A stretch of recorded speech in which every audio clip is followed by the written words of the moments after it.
Hello everyone, I'm Nick from nextstepnick.com. I'm joined today again by my lovely co-host Vicky. Hello. Hey there, guys.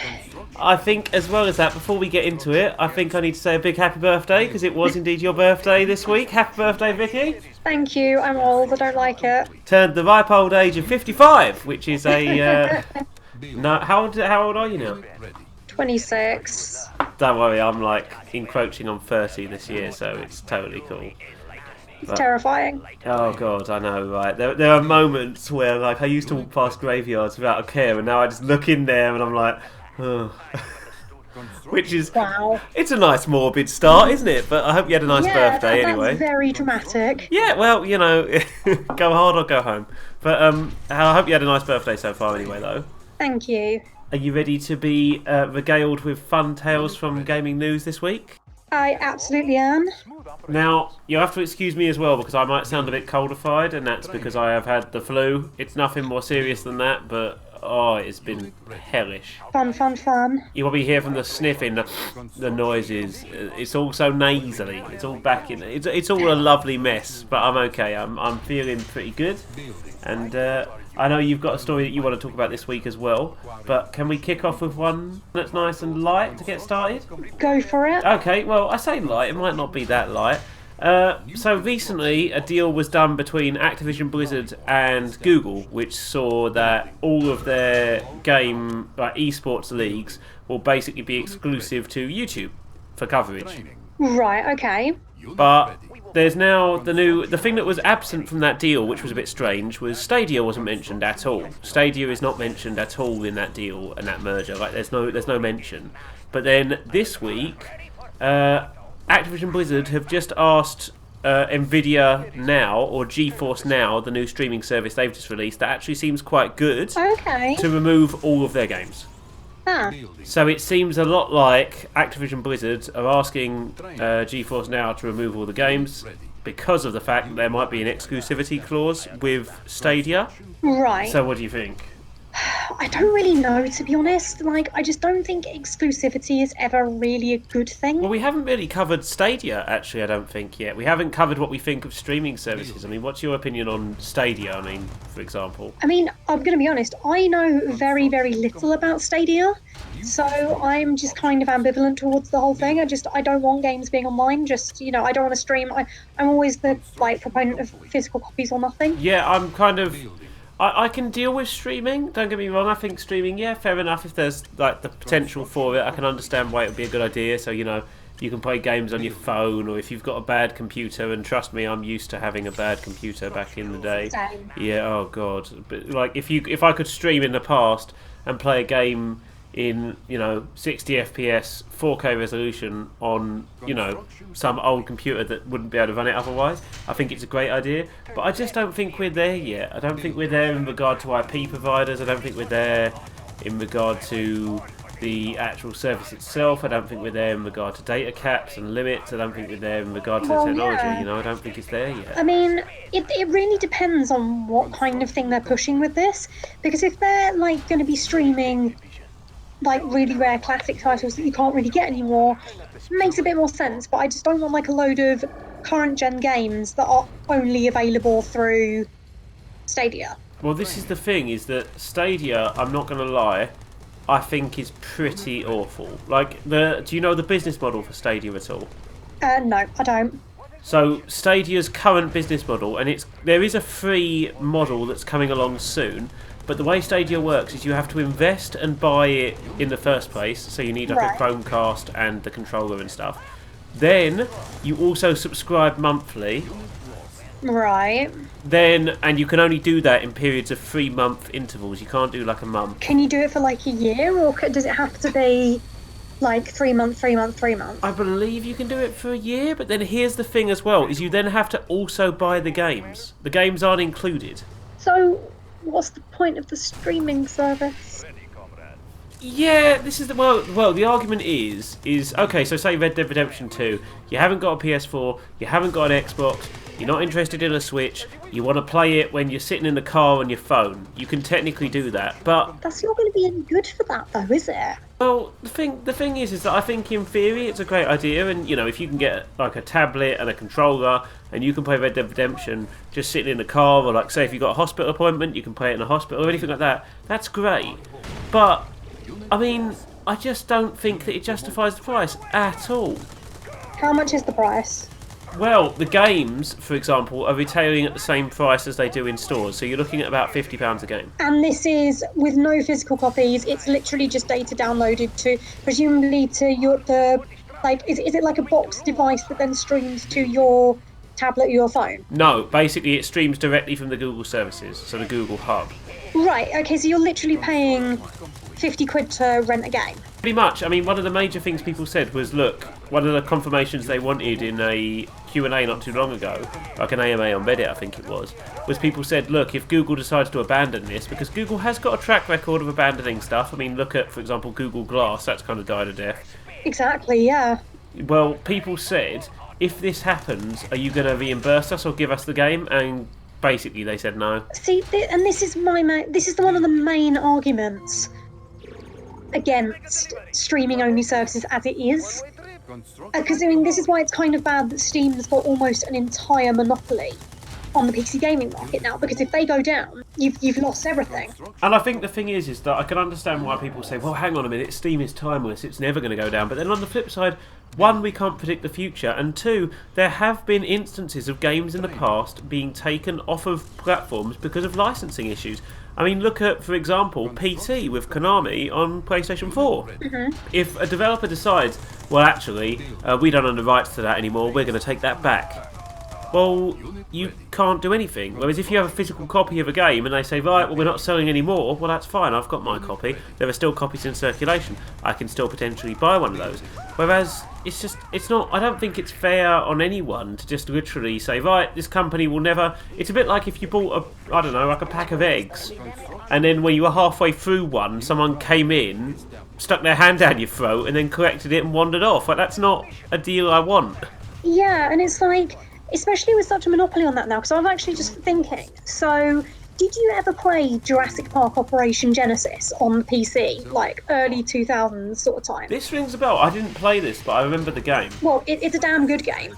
But I bought the new Jurassic Park game that came out for PS4 like last year or the year before. So the one that's kind of Jurassic World Evolution, I think it was. It's a park simulator, isn't it? A bit like theme parks. Yeah. And I bought this because I had a great time as a kid with Operation Genesis, and I was like, you know what, can I get that on Steam? Because everything's on Steam now. Literally everything is on Steam, and I'll download it to my laptop, and I'll have a good time, with my dinosaur park and getting my tourist eaten by velociraptors.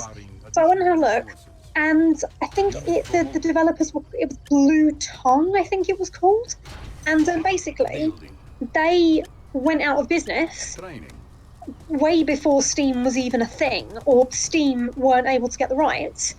So now you're only able to play that game if you're willing to fork out about, I think, $300 for a PC copy of the game. And considering that most laptops don't even come with disk drives anymore, like you're basically going to have to pay a fortune just to play one random obscure PC game, purely because the monopoly's been so dominated now that you've got no disk drives and you've got no way of accessing physical media. Yeah, I think this is one of the things I noticed with older games. I think one of the things that Sony is doing with the PlayStation 5, supposedly, which I am really for, is that it's backwards compatible with every PlayStation. Up to the PS1? Yeah. I would greatly enjoy that if that was the case. I am the same, and that is apparently what is going to happen. Any PlayStation disc from 1 to 5 you could apparently use, supposedly. Big if true. Big if true. If that happened, I'd be over the moon. I'm already leaning towards the PlayStation 5 because, full disclosure, I play on the PlayStation 5. I've had an Xbox before, but I predominantly stick to I play on the PlayStation 5. I play on the PlayStation 4. I will be playing on the PlayStation 5. I play, well, it depends on what it's like, but you know what I mean. I play on the PlayStation, the Switch, and the PC, predominantly. just because that's kind of what I'm into. I have been with Xbox in the past. I do use Xbox Game Pass for the PC, for example, which I think is pretty great as far as services go. But I'm not a huge fan of Microsoft. I don't like Windows phones. I'm not a huge fan of the system they've got on Xbox, just because... Oh, I hate it. I'm not a fan of the fact that Microsoft seems to want every device you own to be synchronized. And I'm not a big fan of that. I don't like that. I don't want, the system to be autonomously linked to my laptop, to be autonomously linked to this, to this, to this. I'm not interested. One of the things that I hate is I had a tablet a while ago and it comes with Skype. I don't use Skype. I use Discord. I use all different chat softwares. I don't really use Skype. Can't uninstall Skype though, and you have to, basically whenever I go to call anyone, utilising like any of the programs, it's always there. It's always there, and I'm just not keen on it. I don't like the way Microsoft do things in regard to that. I just hate their UI and software layout, because finding anything on the Xbox One, or especially navigating the Microsoft Store, is an absolute pain in the ass. Yeah, it really, really is. I like Windows when it comes to like computers. I like Windows desktops and stuff like that. I prefer that to the Mac myself. But I'm not a fan of what they've done with the Xbox One. I mean, let's be honest, when it first came out, you had to buy a Kinect, you had to do this, always online. Then there was this whole thing where they were saying they were trying to get rid of the pre-owned market. Yeah. Well, now they've recently said, which is a great move for consumers, but a bad move business-wise, there's not going to be any exclusives on the Xbox One X. Oh, okay, well then that just means I won't buy one and I'll buy a PS5. This is the problem, is that I can understand... I think it's a great idea, it's very consumer friendly, but that is not the way to convince me to buy your console. And I've heard rumblings internally that this is potentially the last console Microsoft is making, because they're shifting towards cloud gaming with Project X Cloud, and also more in regard to the Game Pass. But I will not be buying an Xbox One X if there's no real reason to do so. I don't know why I would. Legit. So... there were two reasons that I bought an Xbox One, and one of them was because when I was working at GGS, there was one point where we were getting a lot of review codes from, I think it was maybe from Microsoft directly or something, but the point is, we ended up with a absolute metric ton of Xbox codes, and I was like, you know what, I'll buy one of these, because the second reason was that Shadow of the Tomb Raider was, I think, for a while, it was an Xbox One exclusive, which is why I bought it. And I think I bought it for a couple of other things, like Recore came out on it and it was great, Quantum Break, stuff like that. But literally, I can't remember the last time I turned that thing on. Like, it's just sitting in a corner of the living room. See, the reason I own a console is because of the simple fact that I know that I've got quite a good setup here. Like, I tend to do all of my recording through my computer software. I've got like a really decent gaming laptop that I then run through other bits and pieces. I've got quite a few bits. But I'm used to it being a case of I like to just buy a game, put it in and play the game. I know nowadays we always have updates, let's be honest, but I prefer the fact that I can run a game on specs that aren't going to push my laptop, for example. Like, I can play it on a console and go, okay, I'm safe in the knowledge, I don't really need to think too much about setup. Exactly. And I know that sounds really silly, but at the same time, don't get me wrong, I do games for fun as well as for, reviews and stuff like that. If I'm playing a game for fun, I like to sit down, relax, and not think about settings. I'm dealing with settings all day in my job. I'm dealing with settings all day when it comes to the Adobe suite, with all different stuff, with recording software, with all these different things. I'm constantly in and out of settings. So when I'm relaxing, I don't really want to have to do that. Well, it's the same thing. It's like when I used to pick codes up, I'd have to be scouring the specs to make sure that my laptop could run it. And then, dealing with all sorts of debug issues half the time anyway.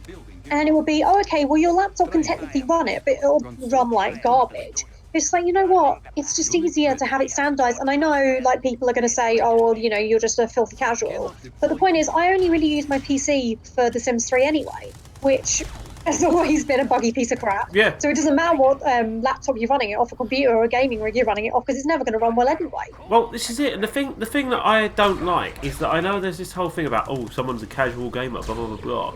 Right. I've been gaming since I was a kid. I could never afford a PC. And I know what people will say is, well, you could build one. I haven't got the know-how to do that. By the time I was old enough to build one myself, I didn't have the money to be able to do that. And I know you could. Oh well, you could do it in bits and pieces. I don't have that luxury. So when I managed to, I don't have that patience. no, it's not my field. It's not my field. I don't get pleasure out of it. I do not enjoy it. It's a bit like saying, okay, well, you could have a six-pack. Well, I could do, but I also have all these other things I do as well. Yes, but you'll get enjoyment out of it. Well, I will, but at the same time, it's a very long-term goal, and maybe it's something that I enjoy doing that someone else doesn't, and that's the way things go. So, and I don't think it's a case of being casual. I mean, I've played pretty much every release. I used to work in a Blockbusters, for people that don't know, back in the day. So I played pretty much everything that came out between, I can't remember when I joined there, between about 2000 and I'd say 11 until about 2014, 2015. I basically played every game that came out on the 360, every game that came out on the PS3, every game that came out from Nintendo. That's quite impressive. Well, we used to get free rentals, so we got a chance to play everything, and I've always been a gamer, and I remember playing games on the Sega Mega Drive and the Commodore, and like I like playing games, so I always find it funny when people sort of refer to each other as casual. Like, I don't understand that argument, because it's a bit like saying, if someone doesn't go to the cinema all the time, then are they a casual because they watch it on television? I don't understand that logic. I think that it's a case of, if someone says there's an issue, you can't then just say, well, there's not an issue because it hasn't affected me. Well, yeah, it hasn't affected you, but then you're not in the same position as everyone else. So it's not really reasonable. And I mean, from a review perspective, personally speaking, I think it's a lot easier and it's better when you are reviewing basically copies of games for consoles. Reason being is you don't have that argument of, oh, it's lagging because of your setup, it's lagging because of your your hardware, it's because of, Yeah, the PC version's better. yeah, you literally just say, okay, then you sent me a code for a PS4 copy of X, I will play it, oh look, it's not running very well, it's got a bad frame rate. You can't then say, well, it's your hardware. No, you haven't optimised it well. That argument is out of the window. Whereas if you're reviewing something on PC, you always have to say, well, maybe it's because I'm not the top of the line. Maybe it's because of this. Maybe it's because of that. And that's not always the case. So, Yeah. now, I know there's a story you want to talk about this week. Would you like to let everyone know? Yeah, so I'm a little bit sad because basically AI, the Somnium Files, which is a fairly recent PS4 release by my reckoning, basically they have been massively review bombed over on Metacritic, and it looks like the reason is because I'm looking at an article from Reset Era because I saw about this, I think, on Tumblr yesterday, and basically it seems to be over LGBT content Right. in the game. So they have basically dropped from an 8.2 on Metacritic to a 1.9 in a single day. Wow. So now they're currently, well, I'll see if I can click onto it now. But as of a few days ago, it was 4.3 out of 562 ratings. But I'm looking right now at the PS4 and Switch reviews, and I'm looking at a 9.1. yeah, I'm wondering whether it's jumped back up then, because I know this was a big deal a couple of days ago. But basically, what people are speculating on is that there's a little bit of a clunky few lines, basically saying that, you know, how great the LGBT community is, and, you know, they really respect them. And they're thinking that potentially it's been review bombed because of that. Yeah, I've just had a look. And apparently, yeah, it was review bombed on the 8th of February, so a few days before recording this, and apparently it went down from an 8.2 to 1.9 within a single day. And apparently the creator was very upset about it on Twitter, the director and scenario writer, which is really sad. It's like, Yeah. we already struggle to get LGBT content in games anyway, and then you have, hopefully, because it looks like it's just a result of one person, but, you know, just what's the point? Well, I've just had a look, actually, because this is an interesting story for me. Apparently, a user named, and I'm going to butcher this name, it's KRVAVI, so Kravi Abdaz, Abadaz apparently posted in a reset era thread and took entire responsibility and said they single-handedly review bombed it themselves to prove a point about how the site works, to prove that Metacritic is not a good website. Okay, well, you go after a fairly small release. Well, apparently the major reason was that they had an issue with a character in the game, a female character in the game, because they didn't like the fact that they have general, what they described. I'm reading an article here from Nintendo Life, that they had their own general attachment issues to the character in question, and because of that, he was annoyed about the fact that things turned out the way they do, and therefore review bombed the game to not only prove a point but also to argue that he didn't like the treatment of one character. I mean, I'm just looking at the Reset Hour article now, and apparently they hated. So these are also by Spiketrunsoft, because they developed AI, the Somnium Files, and apparently it's over protests over Zanki Zero: The Last Beginning, which, by the way, is actually excellent, because I did get a review code for that. It was one of the last things I reviewed for GGS, and was surprisingly, very pleased with it. Yeah. And Danganronpa, another episode, Ultra Despair Girls.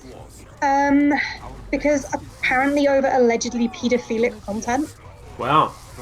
Because apparently there's sexual abuse in one backstory for Ultra Despair Girls, and there's some dark backstories for Zanki Zero. But then if similar things. If those stories though are treated as examples of abuse, and that they are shown to be wrong and horrible things, they're not condoning that. I don't see what the problem is, because you're addressing something that is a real thing and you're saying it's a bad thing. You're not glorifying it. You're saying, look at this horrible thing that happens. This can mould people into a different person and this can affect someone's growth. It doesn't mean, and we think that's a great thing, it's saying, and this is an awful thing to happen to anyone. Like, I don't know the full story here, so I'm hesitant to get involved, but from what I can understand from what we're saying here is that so someone's got a backstory that involves something basically criminal like that, and I don't see why that's a negative if it's treated as, and this is an awful thing and it shouldn't happen to anyone. I don't know what the negative is there. I mean, it's literally got here, the Twitler, and I mean, if you maybe link the article that I'm reading from in the comments, just so people can see for themselves, but it's saying here that the Twitlonger post author claimed this was designed to be erotic for games fans as opposed to revolting, shocking, or making the players feel pity for the character. Now, I don't know the one about Danganronpa because I haven't got to Ultra Despair Girls yet, but I do know, because I didn't get fully far with Zanki Zero. I got a few dungeons in. And one of the scenarios they're talking about, which, to be honest, I don't really want to read on air because they're grim. Yeah. But I can just say, the stuff in Zanki Zero is not treated like it's a good thing. It's treated as whoever's kind of rounded them up and putting them on this island, shoving it in their face and saying, look how horrible this is. It's certainly not glorifying it, so I don't know what the hell they're going on about here. I think that's the issue, is that this happened, I remember this happened at one point with, the one that springs to mind, and this is just because it's a game that I love, is Bioshock Infinite. Yeah. Now, with Bioshock Infinite, when that game came out, there was a big outcry because people were saying, oh, this game is racist. And it's like, no, you misunderstand. This game is showing the abuses of what racism does. It's not saying it's a good thing, it's saying that this is a negative thing, that is a bad thing, that should not happen and makes no sense. It is not glorifying it, it is just highlighting the fact that this is what happened in that time, and it's wrong, and we shouldn't say it didn't happen, we should acknowledge it happened and say, no, this isn't cool. It's not something that should ever happen again. Things don't repeat themselves if you remember that they happened. If you acknowledge that something happened and say, okay, this is a negative, this is a bad, awful thing from our past, we need to make sure it doesn't happen again, then I don't see what the problem is. And it's also very powerful for abuse survivors as well to have that kind of thing reflected. It's almost, in a weird way, it's very much... Yeah. It's empathy. And by the way, just so people don't think I'm talking out of my arse, not in the same sort of way, but I am one of those people who's come from an abusive background, and obviously not reflected in Danganronpa or Zanki Zero, but there have been some things where if I can put up a spoiler warning for Danganronpa here as well. Yeah, sure. So specifically for two, but Mikan's backstory, where basically that she's a trembling wreck because she's been beaten at school and being beaten at home, and she's used to dressing all her own injuries, completely just made me go, oh my god, that is so pathetically sad. Yeah. And it's just like, you shouldn't sanitize this kind of thing. Never present it as a good thing, but certainly just go, it shouldn't just not be allowed to be in a character. Yeah, and I think that's the thing, is it's this whole thing of politics in video games is like a bit of a hot topic at the moment. Yeah. And I can see both sides. I can understand why people do not want to feel like they are a horrendous human being every day. I mean, a good example of this, I know we've mentioned it before, is Doctor Who. Yeah. That you don't want to watch a story that at the end goes, and the planet's dying and it's all your fault. And I know you're meant to be watching a fantasy show, but this is now not a sci-fi anymore, but it's about the planet that's dying and it's your fault, so put your Coke in the bin. Like, if you're already on side, like with me, I recycle, I care about the environment, I'm quite a liberal person. So if someone starts telling me that I'm a monster, even though I'm already doing the thing that they're telling me I'm a monster for, it makes me sort of go, oh yeah, okay. Like, I suddenly have to be... It's a bit like what we were saying earlier about editing. If I edit all day and then someone then asks me to edit in my free time or work on settings in my free time, I don't get a kick out of it. And that's the same with political views. Like, I am fine with politics being in video games. I think it's a good idea. Because every person can link to politics. Like, you can say, well, actually, we've experienced this, and therefore we can draw a sort of similar situation, and we can empathise with that. If I see oppression against a smaller group by a larger group, well, hang on a minute, I know what this is. I've seen examples of this. It's not right, and I know how I feel about this, and it evokes certain feelings from me. If I see difficult topics put on the screen and then I'm forced to sort of think about them, that is totally different from me fighting against an enemy called Donald Bump. Yeah. Like that. It's nuanced. Yeah, you need to be able to weave this exposition into the narrative in a way that allows the player to think and go, oh, okay, this is drawing similes to other things that I know. This is allowing me to sort of go, okay, this could be a metaphor for this. It could be a metaphor for that. Personally, I read it as a metaphor for this. Yeah. Rather than you saying, this is exactly this. This is a portrait of so-and-so. Do you understand? This is specifically this problem in the world you have right now. Fix it. It's like, no. Hold up. Like, there is a difference between saying, like, okay, there are two characters here that are in, like, for example, I think everyone should be allowed to be with whoever they want to be with. If you're gay, if you're straight, if you're bisexual, if you're trans, if you're queer, you should be allowed to do what you want to do, and you should be respected in that. Yeah. I think that you should, and I think that representation is a great thing, because if you see yourself in a video game and forms of media, I think it works, because I think that it says, look, this is a thing that happens in life. This is a situation that occurs to people in real life. It's a normal thing. You don't need to fly off the handle and think this is strange. Like, we're not saying that everyone's the same, but we're saying that life is this rich tapestry of people, and everyone should be, basically, have their own chance to be who they want to be. And I totally agree with that. I think that you should be allowed to wear what you want and do what you want and say what you want, because if you're saying something foolish, you shouldn't be censored, because you'll hang yourself. If you say stupid things, let people say stupid things, because it just makes them look worse. But I think there's a happy medium there, where if you're saying, okay, that say for example you've got a couple, like a bisexual couple who are together in a game, for example, I think that representation should be there. But I think that there is a classy way of showing representation, as opposed to a way that appears token to the audience. Well, this is it.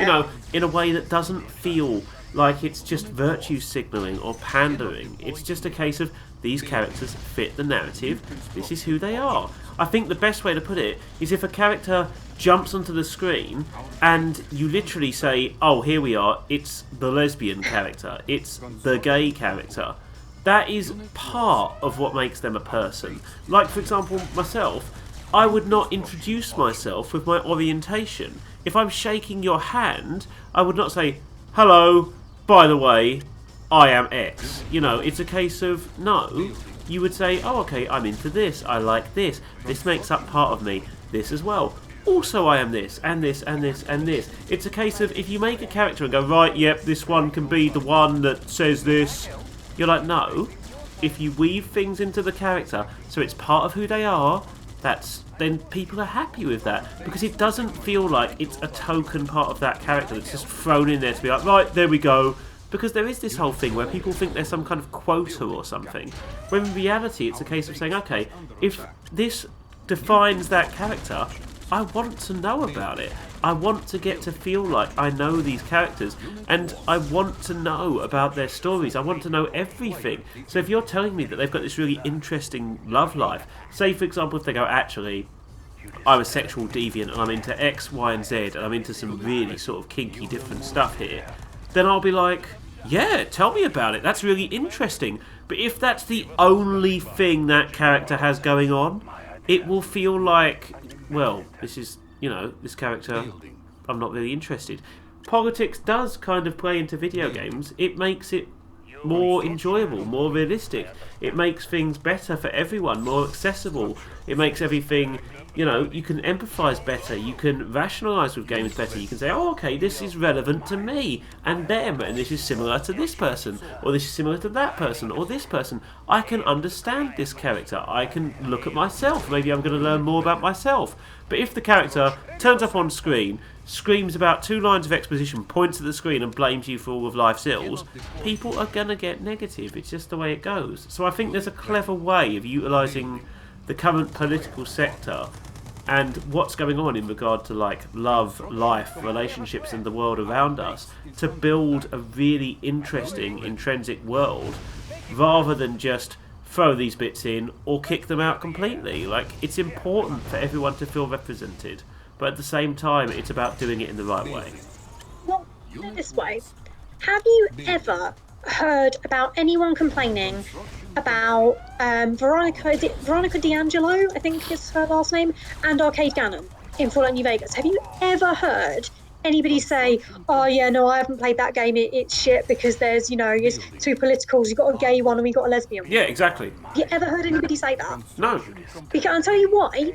Because I think, and to be fair, Veronica was the only side quest for the companions I didn't wind up doing. I think I glitched it or something like that.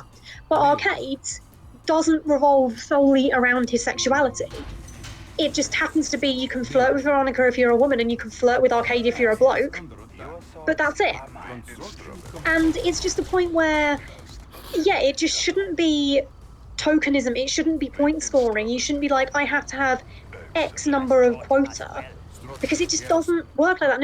And to be honest, it's like, if someone said to me, oh, okay, well, I want you to make your next character gay for when I write, I'd be like, okay, well, I'll take that into consideration, but, like, they tell me what sexuality they are. Like, I don't just arbitrarily decide it. It's character specific. Yeah, and I think the best way to put it is, like, for example, with myself, like I say, I'm very liberal. Like, I think everyone should have the rights to do what they want as long as they're not hurting each other.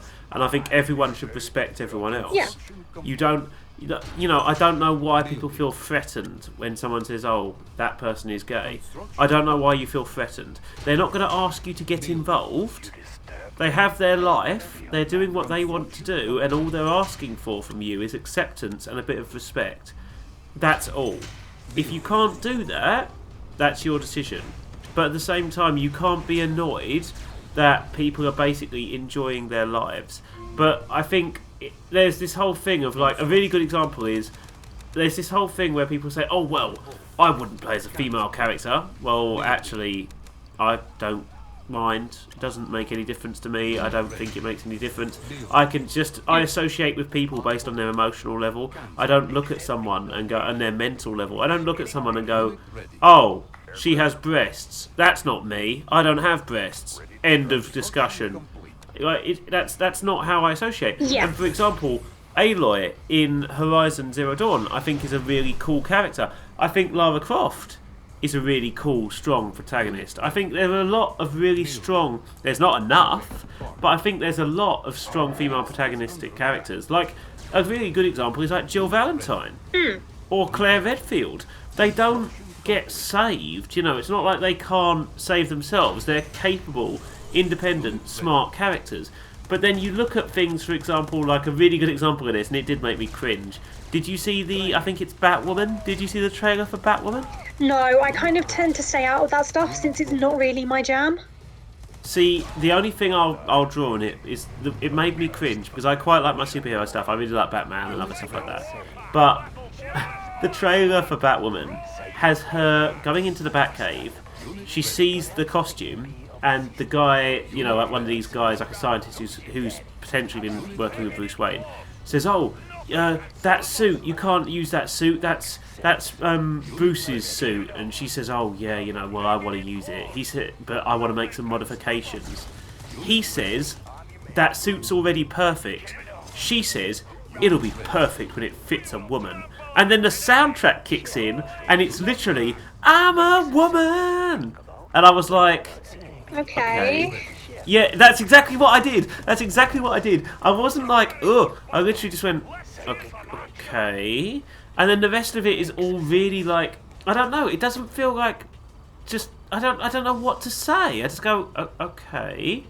Like, I think you should talk more about what defines you as a person as well as that. Because don't get me wrong, I think gender does define you to an extent. Like, if you choose to be a certain way, then that defines who you are. But at the same time, I think there's a lot more to you than that.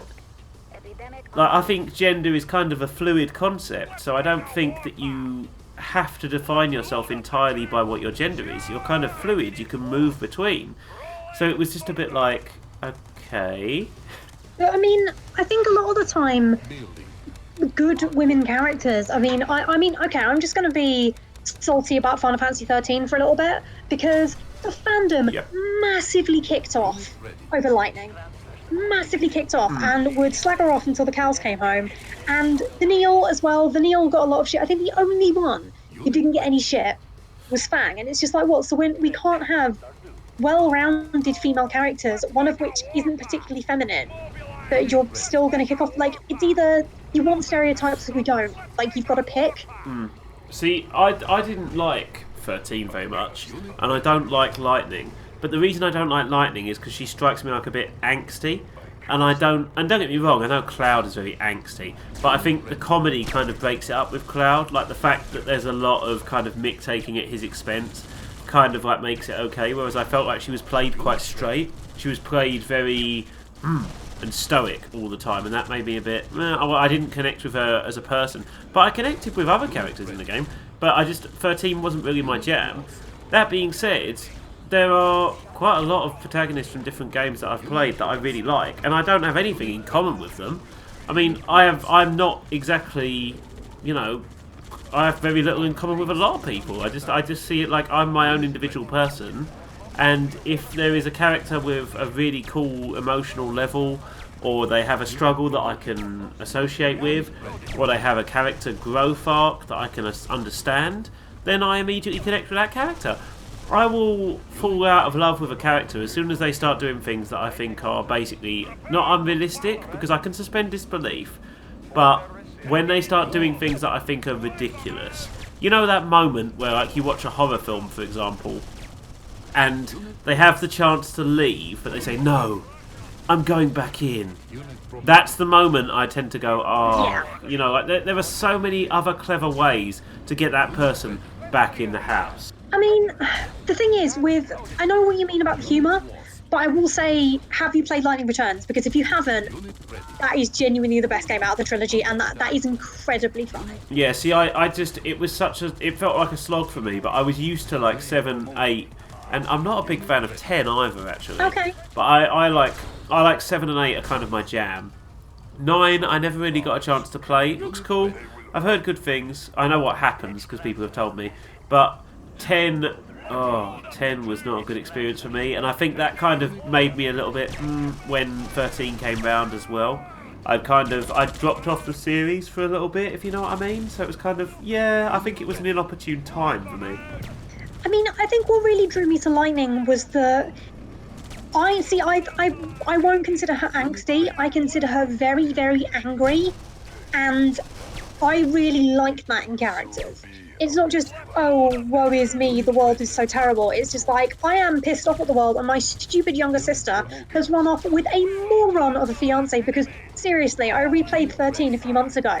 And, have you seen that post where they're just like, you're an adult when you start agreeing with the parents in Disney movies? Yeah. Yeah, now I actually agree with Lightning. I was like, you know what, young lady, you are not marrying Snow. He is an irresponsible idiot that nearly got all of you killed. One of the things I know we're tangenting from video games here, but I think it's interesting, and I'm talking, so it must be interesting. But the thing is one of the things I think does this really well is, Frozen? Yeah. I think Frozen does a really good job of subjecting the whole idea of you've just met a guy, you can't be in love with them. Yeah. Like I think that is a really good job of saying like, look, what are you doing? Like you don't. And I think I think it's always cool when that's kind of analysed and pulled apart. I find it really interesting. Games as well that do it, where they take something that's quite formulaic and they pull it apart or they examine it in a bit of detail.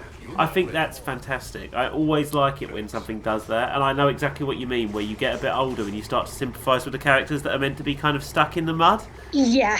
It's like, Lightning's no fun. She was more like a jailer than an older sister. Like, Sarah, shut your mouth. She was doing her best, okay? And you just ran off with the first university frat boy you laid your eyes on. Yeah, well, it's like with me. I started off at, when I was younger, sympathising with Cloud, going, oh yeah, well he's angsty and cool. And now I'm so jaded and bitter. I'm just like Sephiroth, just send a meteor into the middle, absorb the power, ride the husk elsewhere, sod it. I'm not really, but I think it's one of those things where it's a case of you do tend to change your viewpoint as you grow up as well, like especially dependent on what happens to you. But this comes back to that argument of politics, in that if you put real life situations in there, which do have a slight political spin on them, in regard to they reflect things that really happen in real life, because let's be honest, when we talk about political, a lot of the time it's basically a case of, oh, this is too grounded in reality, is what people mean. They don't mean, oh, it's political as in, oh, one side is blue and one side is red. They mean political as in, no, this is too close to something in real life. But I think the good thing about that is that it does mean that the game is therefore a bit timeless. Because if it's written in such a way, like we said, in a clever way, that handles different topics in a way that is well written and written into the narrative cleverly, and doesn't make anyone feel guilty for their standpoint, but instead allows people to examine why they think what they think, then I think that's fine. I think the problem is that when you make something very obvious, point the finger and say you're evil at someone, it makes it very difficult for them to see your side of the argument. I mean, a really good example of this was, there's a documentary out about people that believe in flat Earth. Oh, I work with a couple of flat earthers, actually. I keep meaning to, grab them on one work night out when they're sufficiently drunk and just get them to tell me everything. Yeah. There's also, I work with one guy that doesn't believe in dinosaurs. That was a fun conversation. Yeah, see, this is the thing, is that I'm going to just come out now and say I believe the Earth is round, because it is. And dinosaurs did exist, guys. Jurassic Park was a real documentary, and you should all be ashamed of yourselves. I don't know why people don't believe Richard Attenborough, because at the end of the day, it's a brilliant park idea. I think we just get stronger fences in future, and you just make sure that all the people you hire aren't a little bit shifty and have weird cream dispensers. Yeah, simple as. But I think the thing is that this documentary came out, and if you haven't seen it, guys, it is on Netflix. It's really, really good. I can't remember what it's called, but if you search Flat Earth, it'll come up. But one of the things that happens in that is they kind of examine this bizarre way of thinking, like what people think. But the thing that it does is that it kind of says, look, the more you mock people, that disagree with you, the more they then look for subgroups that accept their way of thinking, and the more they will basically spit in your face when you try and tell them something, because you're mocking them. If you explain to someone like, look, this is where my belief comes from, this is why I feel this way, this is what I think is why I feel this way, your turn. People are much more likely to say, oh, okay, this is a reasonable person who is explaining why they are coming from this position, and they're not telling me I'm a moron, I will listen to what they say. Whereas if you literally come straight out of the gates and go, look, you're wrong, your viewpoint's wrong, and you're an idiot, people are not going to ever say, well, actually, that's a point, I guess I am an idiot. People immediately become defensive. They won't cooperate. It'll just get their back up and then they'll shut down. Yeah, exactly. So I think the best way to deal with things like that is, rather than politics being in video games as something where people think, oh, this means that this game is going to call this person an idiot, or this is going to call all of these people morons. What it should do is instead, you're allowed to have a side. I mean, let's be honest, if it's a game about any kind of thing where someone is being restricted or forced to not be allowed to speak, or anyone is being oppressed, then of course you're going to side, for the most part, with people not being oppressed. I mean, I don't know anyone personally who wouldn't. But the thing is that if you're saying, look, people who have this viewpoint, this is why it's being challenged, this is why we think it's not acceptable, and this is why this character is coming at it from this angle, then they're far more likely to say, oh, okay, they've made a good argument here that I kind of agree with. Maybe I'm changing my perspective. Whereas if you literally just say, look, you're an idiot, people will tend to shut down. Yeah, because and this is kind of why I really don't like the whole concept of, with the whole social justice concept and people getting very irate over it and just screaming at people. Yeah. It was like, I was watching one of Blair White's videos the other day, and she went to, I don't know where it was off the top of my head because I can't remember now, but she'd gone to do like some sort of talk, and literally a load of protesters showed up to this talk, and one of them was just screaming, not like yelling like actual words or arguing. No, they were just screaming because they didn't like what they had to say. Yeah. It's like, what good is that going to do? It's not going to do anything. Yeah, and I think it's a case as well of you kind of have to pick your battles. Like, there are certain things that make perfect sense that we should be basically campaigning for. And there are other things that I feel like sometimes people get divided about that are issues, but at the same time, like, it's not like the most pressing thing that we need to fix right now. I mean, for example, you know, if you've got one group saying that people should, you know, all have equal pay, I agree with you. I think that's a pressing issue. I know some people say there isn't a gender pay gap and there isn't that kind of thing. I don't know all the facts on that. I believe that it's kind of been shown that there is, but I don't know entirely about it. I mean, I'm going to be honest, I don't campaign for that. But like, I think I agree. I think everyone should be paid the same, regardless of gender, creed, race, orientation. You should be paid the same amount if you're doing the same job. Of course you should. And I don't think there's any argument there. But then, if you're arguing that, and then someone else is saying, look, I don't want to talk about that. What I want to talk about is the fact that, you know, this product has been packaged in this way. It's like, no, I understand why you're upset about that, but this is like a really big issue that we're all discussing, and please don't scream in their face about that problem, because, Yeah. you know, like if you're saying, I feel upset because of this issue, and I think it needs to be addressed, everyone will listen. Like, if you're saying, look, this is the reason we feel this way, this is this issue that is upsetting us, and this is a problem that needs to be fixed because I feel, or they feel, or we feel like this is something that needs to be sorted, people will tend to say, okay, like, this has upset you and this isn't fair and we should address this. If you come straight into a room screaming at someone about something, like you say, they're not going to try and listen to you. Listen. They're just going to try and kick you out of the room as quickly as possible and then talk about you when you leave. Mm-hmm.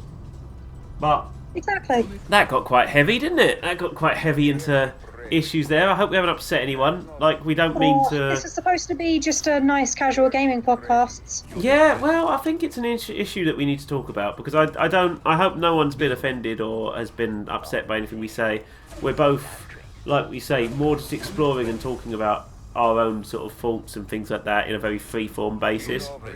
But we've Just be nice to people, and if they've got opposing views, actually have an adult conversation and don't scream at each other. Yeah, and I think we're both actually quite liberal people. Like, we're both very much we're both the kind of people where we say that everyone should be allowed to do what they want. As long as they're not hurting anybody else, yeah, exactly. Yeah, I think acceptance is a very important thing, and I know people say, like, look, you know, I don't know why this is a big deal. I don't know why it's a big deal that they want to be called this or called that, or why we want to be called this, or why this person has asked me to say this thing rather than this thing. And I'm not being dismissive when I say they or anything like that. I'm literally just using sort of terminology to just basically talk. But I'm just free-form flowing here. But it's the only reason people can say that is because they're lucky enough not to be affected by it. Yeah, and I think that's the thing as well, is no one is going to jump down your throat if you make a mistake and there is no malice behind that mistake. And if people do jump down your throat when it's a genuine mistake, then they're wrong to do that. Yeah, like, it's a bit like if I refer to someone as she, and then that person goes, oh, I'm really sorry, I prefer they, actually. My response would be, oh my god, I'm so sorry, I didn't even think about that, it didn't cross my mind. I was sort of talking like I was earlier, I'm freeform talking, I'm so sorry, I'll bear that in mind in future.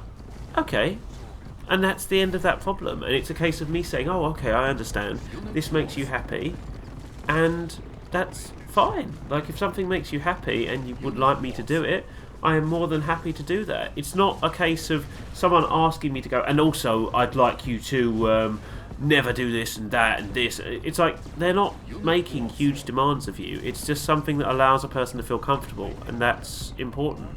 Whereas if that person turns around and goes, how dare you? How dare you call me she? You should have guessed. But and it's like, no, this is a completely different thing, because if there's malice behind it, you know, if someone comes up to you and starts going, oi, woman, you know what I mean? Like, if they come over and they're purposely being aggressive, or even with the she, even if they're going, oi, well, she's over there, isn't she? Huh? And then you say, well, I prefer to be called they, if that's okay. Well, I'm not gonna call you that.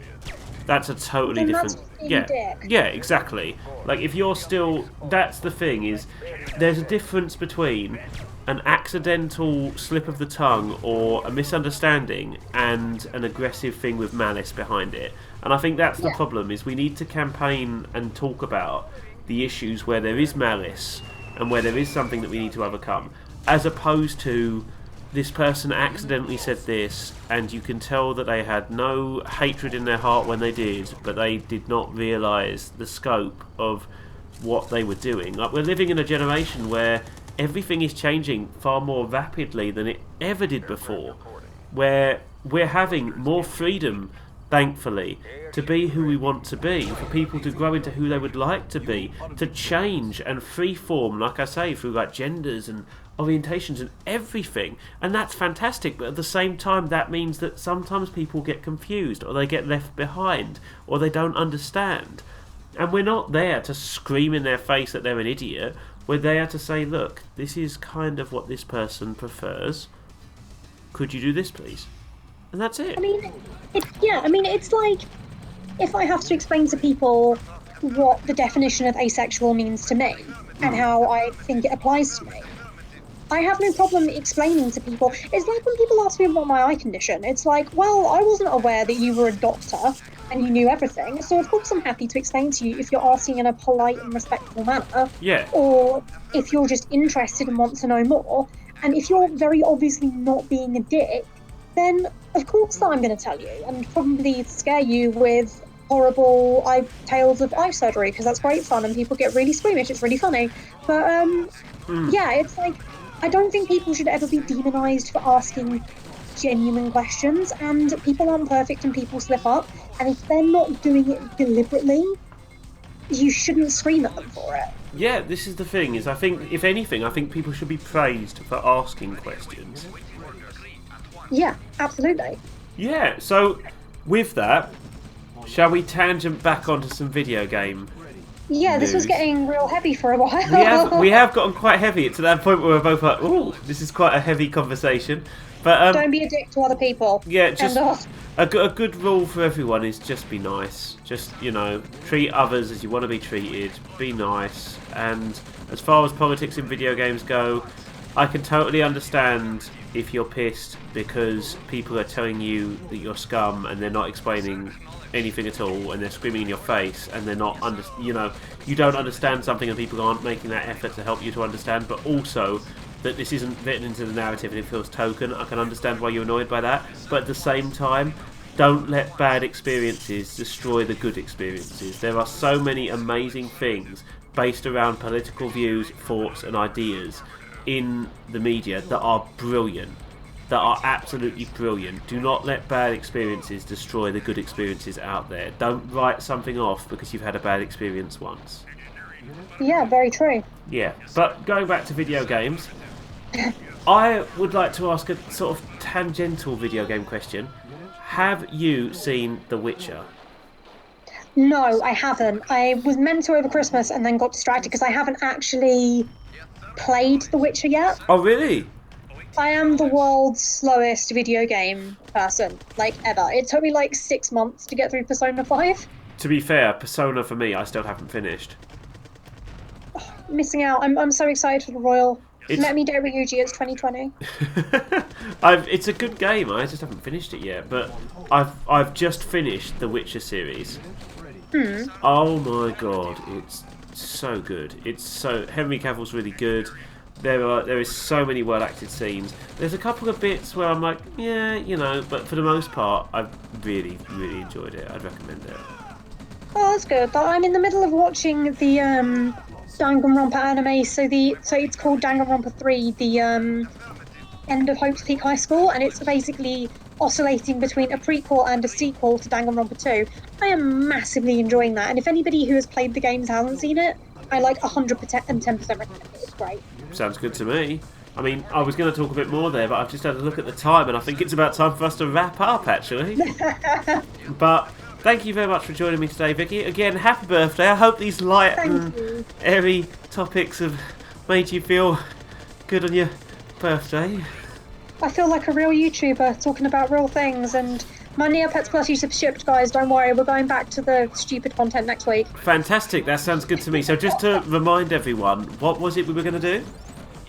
So basically, I bought a load of these blind bags. So you know what species you're getting, you don't know what colour. And I'm going to film it on my phone like a real YouTuber. And I'm going to do an unboxing video. And they're going to be like, here's my little space cat.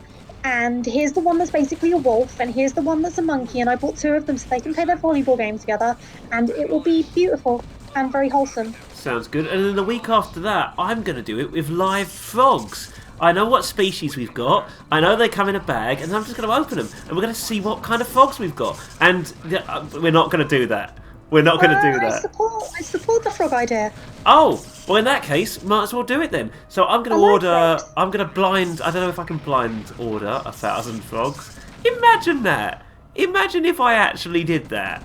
And the worst thing will be is if this goes out, and let's be honest, I don't know if anyone will be watching after the political section. About 3 people will. There'll only be one person left, it'll be me. But if you get to this point and I see the subscribers shoot up because of we're not doing the frog thing.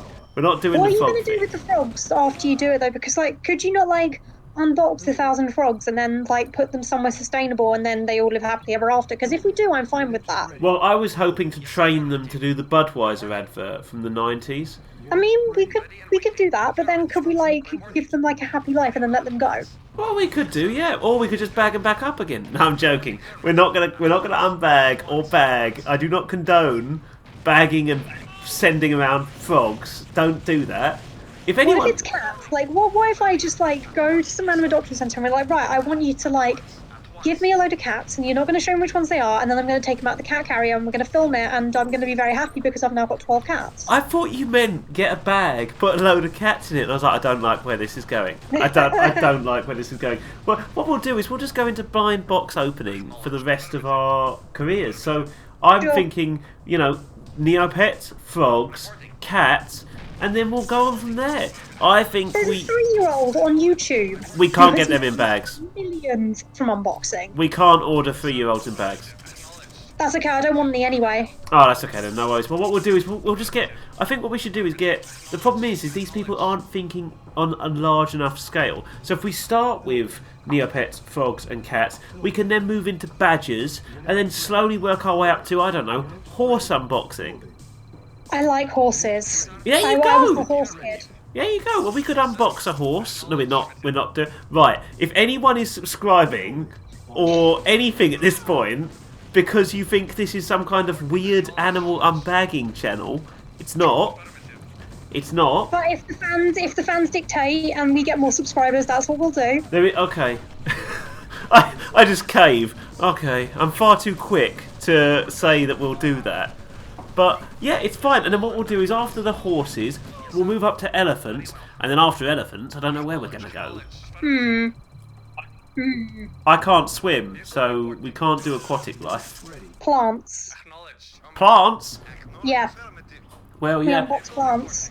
Well, the great thing about plants is they're far easier to handle for unboxing videos. That's true. But I mean, I'd rather have the cats. I don't know what my landlord would say, but you know, I haven't seen my landlord in the just over a year that I've been living here. I've never actually met my landlord. Oh, really? So if I could sneak 12 cats in here, he probably wouldn't notice. Here's where I'm just like, it's me. I've been your landlord. Oh, okay, that's nice. Yeah. So... Can I have a cat, please? No, rent's due. The worst thing is, my wife bought my mum a cactus recently. Speaking of like unboxings and stuff, and she bought my mum a cactus recently, right? And I am sitting here now because I do everything from a recording studio. I've got a studio set up in my old house, and I just looked up and there's about 6 bowls full of cactus now. She now has a cactus thing going on, and I just imagine the kind of awful situations we get into when we get to unboxing videos, and it gets to like the 3rd week and I'm covered in frogs, and then there's also a horse knocking around. I mean, it's a good boy. And well, you know, if there's 6 of them, They're all good boys. I think with that, you can tell we're probably both a bit tired. You can tell, can't you? But anyway, everyone, thank you very much for tuning in. If you are still here after all of our political chat, please don't forget to like, share and subscribe to this video. It really helps out in regard to the channel. And head over to Next Step Nick for all the latest news, reviews and articles from myself and also Vicky. Yes. So, what is your plan for the rest of the week, Vicky? I am not entirely sure. I think I'm going over to a friend's house on Friday because he's got a new puppy. So I'm just like, I'm not coming here to see you. I'm coming here to see the dog. He knows that. Does he have a box? Could we do an unboxing? I might supply my own box. That's technically called kidnapping if you take the dog. I'll go into his house and put the dog in the box, and then I film myself opening the box with the dog in it at his house, and therefore the dog has not gone anywhere. I thought you were going to say opening at my house where he doesn't know where the dog is anymore, and now it's my dog.